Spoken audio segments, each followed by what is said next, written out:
And again, I want to thank everybody for joining me for the third webinar. And I hope everybody has a chance to have seen the first two and to have taken a look at Andy Kaufman's brilliant webinars that he did, and have had a chance to read out loud Sleeping Beauty, otherwise known as Little Briar Rose to some people.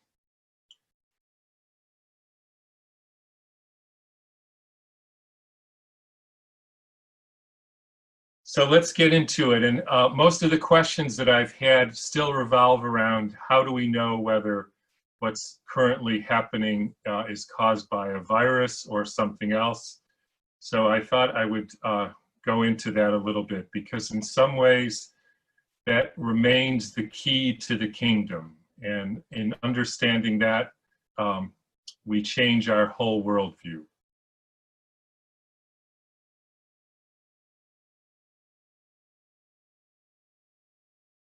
And let me just say, first of all, that I understand that I'm asking people to radically rethink the way that we have been taught and educated to see the world. Not only am I asking you to do that, I have in some ways asked myself to do that. And I can tell you that in this last month, in some ways, I've learned more about medicine than I can remember in a long time. And so some of the things may be actually different than I said a month ago. And so let's go over a little bit of the conceptual framework of what I'm talking about, because I think that puts this into perspective. And again, even though I've been questioning these things at least since the early 1980s, it's a process for all of us. We are just re-educating ourselves on how we see the world. And all I can say is it seems clear to me that the way we see the world right now isn't exactly working out for the best. So the way I thought I would start to do this is to just pick another example so you can, in a sense, see, I guess what you would say is the absurdity of this issue.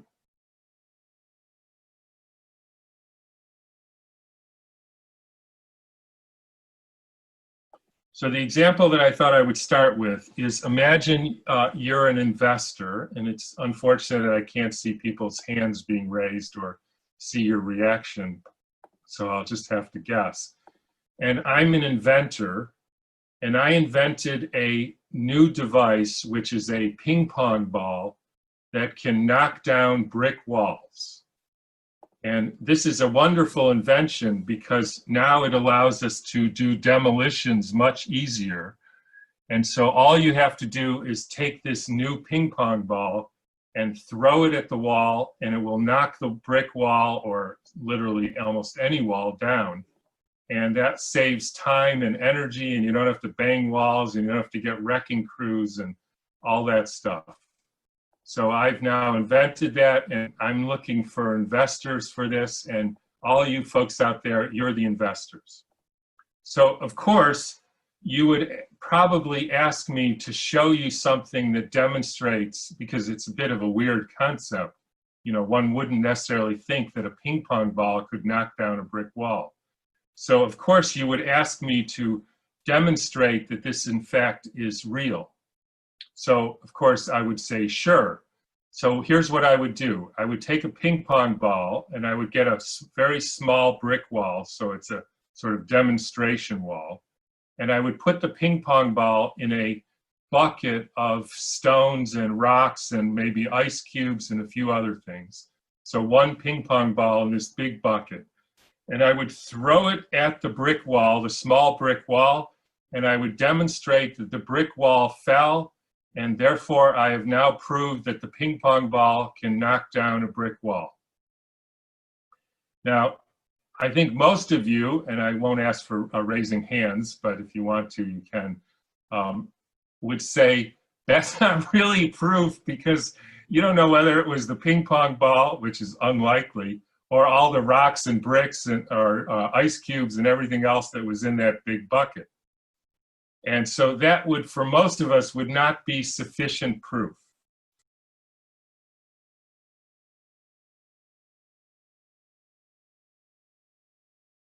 Now, the reason I say that is because if you want to prove that a virus causes a disease, and you take somebody's snot who's sick, and you introduce that into another person without purifying it, that's more or less exactly the same as throwing a bucket full of bricks with one ping pong ball in it, and then claiming that you've proven the ping pong ball is the reason why that it knocked down the bricks.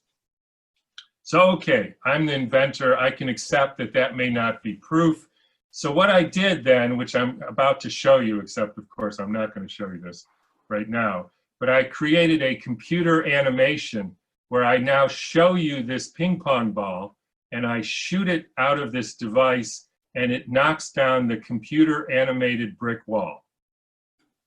And again, I think most of us would say, I mean, that's certainly kind of graphically interesting, but that in no way constitutes proof that a real ping pong ball could break down the brick wall. So then I'm getting a little frustrated now because I'm sensing you don't believe me. I would demonstrate that this is not your usual ping pong ball. This ping pong ball has little spikes on it.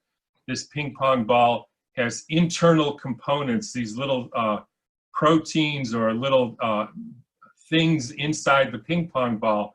And these were all designed to facilitate the knocking down of brick walls. So there was a little piece inside that grabs onto the wall and sticks to it, etc. So I would describe all these different components of the ping pong ball, and then I would say, there, that's proof that this ping pong ball can knock down the brick wall. And again, of course, most of you would say, that's ridiculous. I mean, it's interesting that there's these components in it, but that doesn't prove anything. And again, there's a very analogous situation. Some people send me stuff and say, here's this New Yorker article, and it describes all these different components inside this virus, and some of them stick to this, and some of them stick to that, and some of them facilitate this. By the way, you can't actually prove that all of those components came from the same virus. But even if you did, nobody would think that that's proof that this ping pong ball could knock down the brick wall. So then, again, this is getting frustrating for me as the inventor. So I say, yeah, but when we go to the all the different walls that have been knocked down, in some cases, we find certain parts of ping pong balls in the dust and the debris underneath the wall. Now, we don't find that in all of the brick walls that are knocked down, but we certainly find it in some. And not only that, when we look at the brick wall with the dust that was knocked down from the wall, we find an approximately 80% homology with the components of my new ping pong ball. And one thinks, well, that's interesting. It looks like there's something that's similar to ping pong balls. 80% is a lot of, you know, quote, genetic homology between the dust and a ping pong ball. So that's interesting, but I don't think anybody would say that's proof that this ping pong ball knocked down the walls, especially when you consider, as Andy demonstrated in his video, while 80% homology with other ping pong balls sounds like a lot, it turns out the genetic homology between humans and chimpanzees is actually 96%. And as far as I know, nobody is saying that we're chimpanzees.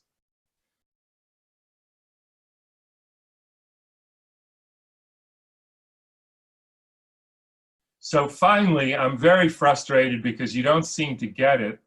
And I say, yes, but I'm going to show you 5 experts who are tenured professors at prestigious universities. And all of them are students and studying the effect of ping pong ball allergy on knocking down brick walls. And they all say this is a very interesting new invention, and they need more study, and so they need a $500 million grant to study how exactly the mechanism and the effect of this ping pong ball would be on knocking down walls. And I think at that point, You would be so frustrated and you would say, Tom, all I care about, show me a video or show me in person somebody throwing the ping pong ball at a wall and the wall knocking down. And if you can't do that, I'm not interested. And in a nutshell, that's all I'm saying here. Show me a purified virus that causes disease. And as far as everybody knows, that has simply not been done. And in most realms of life, that's the only thing we would accept as any kind of credible evidence.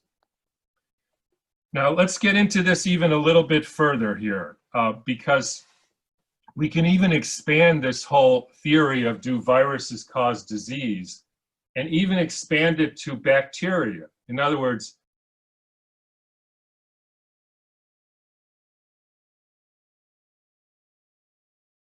do germs cause disease? And just to be clear here, when I speak of germs, I'm not speaking of worms or parasites. I'm speaking only of viruses and bacteria.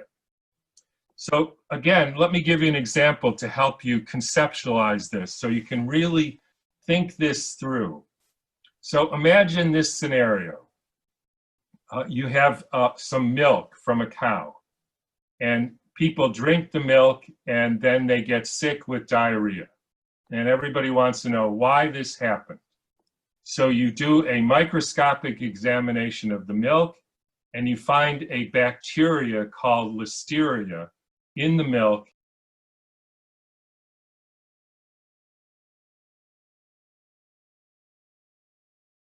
And you know that there is at least reports that an infection, drinking Listeria bacteria, causes diarrhea in humans. So it's a very clear situation. The milk has Listeria in it.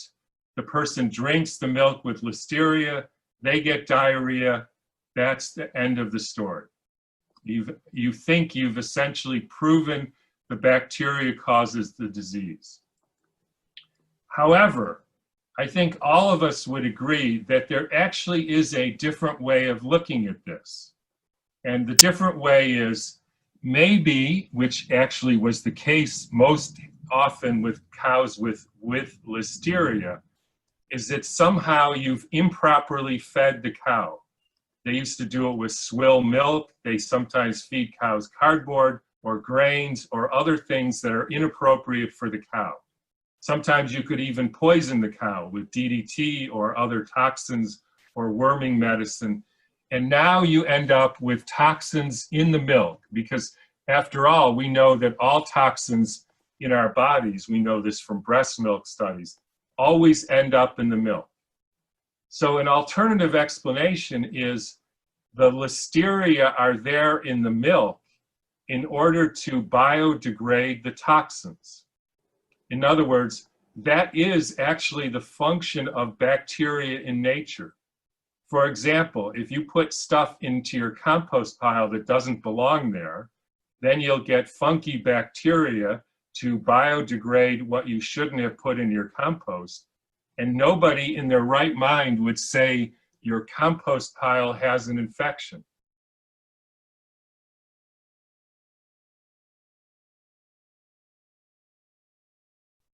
That's very clear. The bacteria, as they always do in nature, they biodegrade that which is dead or diseased. Another example, if you poison your pond, eventually you will often get things like algae growth. Again, nobody would say that the algae is an infection. The algae isn't good for you, and the algae actually may have toxins in it itself. But the algae fundamentally, because this is the way that nature works, is biodegrading the toxins. Now, it is true that the fact of growing algae may cause other troubles, but still, I think every rational person would say the source of this problem is the poisoning of the pond or the poisoning of the cow. Now, so those are two different, equally as plausible ways of looking at it. One is the cow was perfectly fine and it happened to grow Listeria, and the other is the cow was poisoned and the listeria are nature's way of biodegrading the poisons. So the question is, how can we distinguish between these two? And if you think about that for a minute, and usually I would ask people, just think about that for a minute. How would you distinguish between those two? And the answer is actually very clear. The only way, and this is why I started out with the ping pong example, the only way, and I cannot emphasize this enough, the only way that any rational person would be convinced would be if you take the milk and you purify the listeria. In other words, you isolate the listeria from the milk so that you're sure that the only thing you have is listeria, not anything else from the milk, because it may be the toxins in the milk that are causing the diarrhea. Now, and then you would take this purified listeria, you would give only that to another person and see if they got sick. Now, I would only point out there is even a problem with that potentially, because it could be that the listeria are essentially eating or biodegrading the poisons and they may themselves be poisoned. But let's not worry about that for a minute, because I will grant you that if you could introduce a pure culture of listeria and make somebody sick,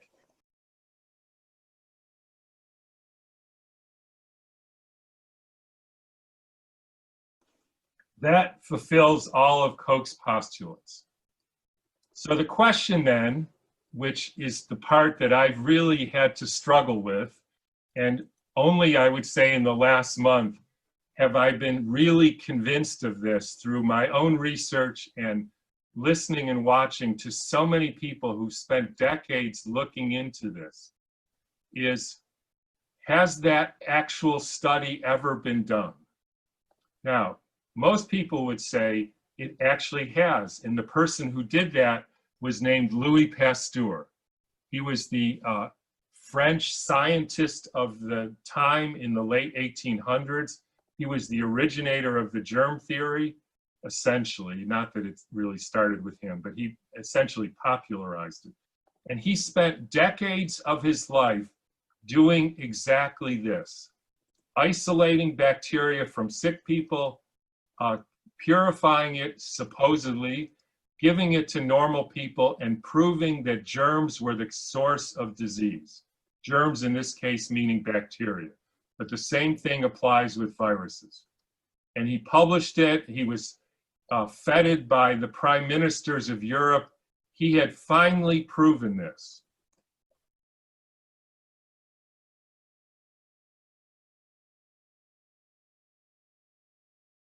The trouble is, Pasteur actually was known as a fraudster and kind of a charlatan by many people.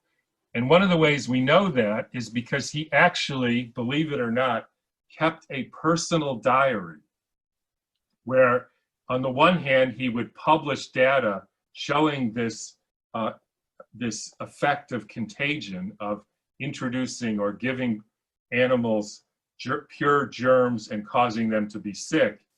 And meanwhile, he was writing a personal diary in which he claimed that not once in his entire career was he ever able to make an animal sick by giving them purified, isolated bacteria. Not once. He instructed his family members to never publish this diary, which apparently one of his sons or son-in-laws or stepsons or somebody who I guess didn't like him very much, he actually did publish it. And you can see how Pasteur essentially fraudulently claimed these results when nothing of the sort ever happened.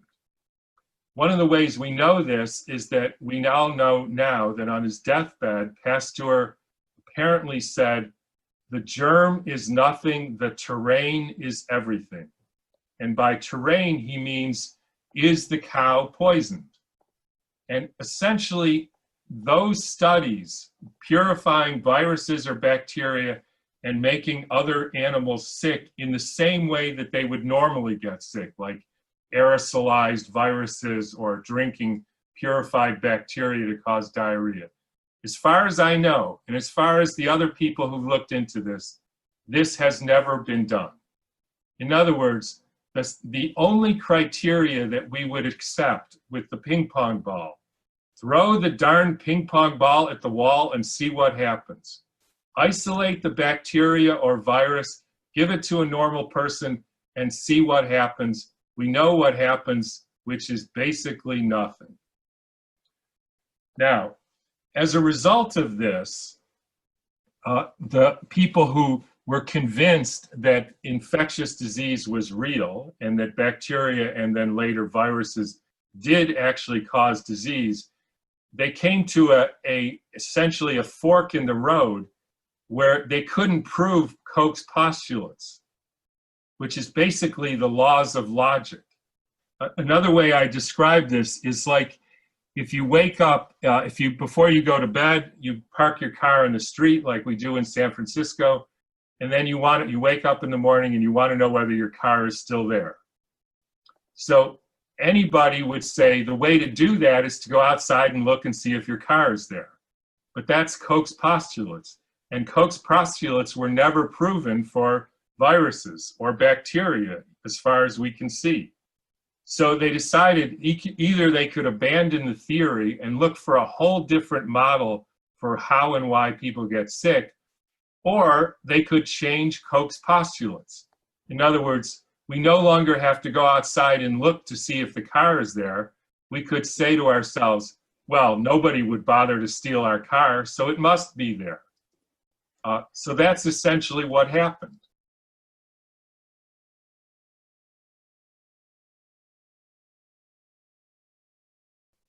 And then they became Rivers postulates, which Andy in his webinar went through. And then later they became what are called Hill's postulates or Hill's rules.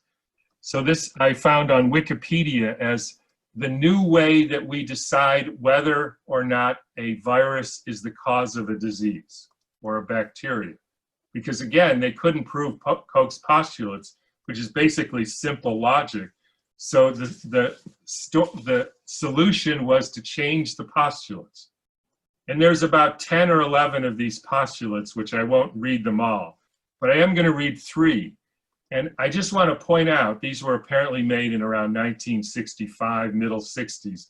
And these are still to this day accepted widely by the public health community and by epidemiologists for how we prove viral causation. So let me just read 3 of them. Number 3, causation is likely if there is a very specific population at a specific site with no other likely explanation. In other words, you can now say that a virus caused this disease if a bunch of people get sick and you can't think of another reason why they got sick. Postulate number 5 says, quote, greater exposure should generally lead to a greater incidence of the effect. That sounds reasonable. However, in some cases, the mere presence of the factor can trigger the effect. In other cases, an inverse proportion is observed. In other words, greater exposure leads to a lower incidence. So if you translate that, what it means is if you have a greater exposure to this virus, you will have a greater incidence of the disease. Or it may not have any effect on the disease. Or it may lead to a lower effect of the disease or a lower incidence of the disease. I would only say that that covers all your bases. In other words, more exposure could get worse, could be the same, or could get better. And then number 8 is, quote, occasionally it is possible to appeal to experimental evidence, which means, I guess, occasionally it's not possible to appeal to experimental evidence.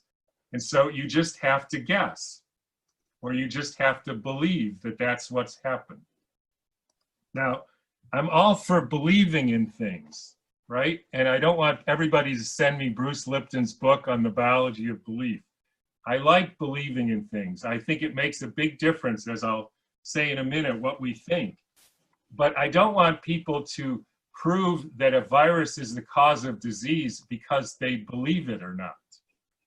And so actually then I decided to look into who actually was the originator of these Hill postulates, because it wasn't clear. And, you know, this is a time where we have to be very clear about our research and all. So I put my team to work on it, and we tried to figure out who actually came up with these postulates. And at the end of the day, we came to two possible sources. One was Daffy Duck, and the other was Tinkerbell from Peter Pan.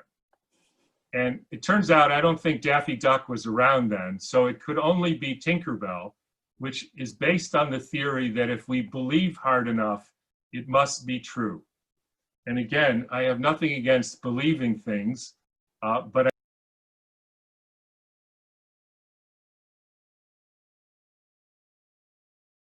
I don't want us to prove that viruses cause disease without any experimental evidence, or just because we can't think of another cause. So I think I'm going to leave this whole viral thing for now, except to say that when I talked about the three levels of this, so the first level is the sort of normal viruses, normal Koch's postulates.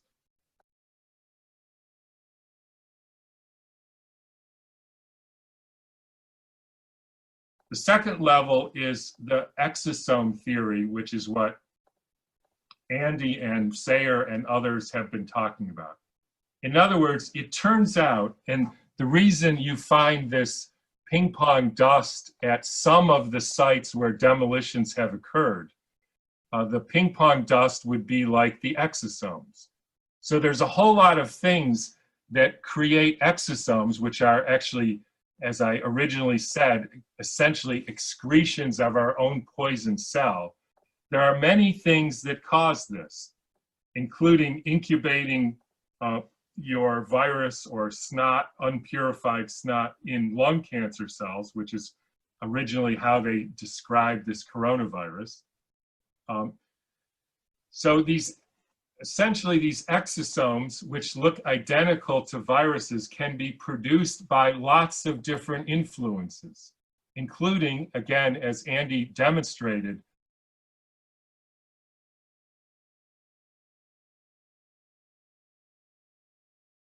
one of the things they can be produced by is fear. And that is probably the explanation, in fact, for sure, assuredly is the explanation of why you find these viruses associated with people who are sick and poisoned and a whole lot of other things.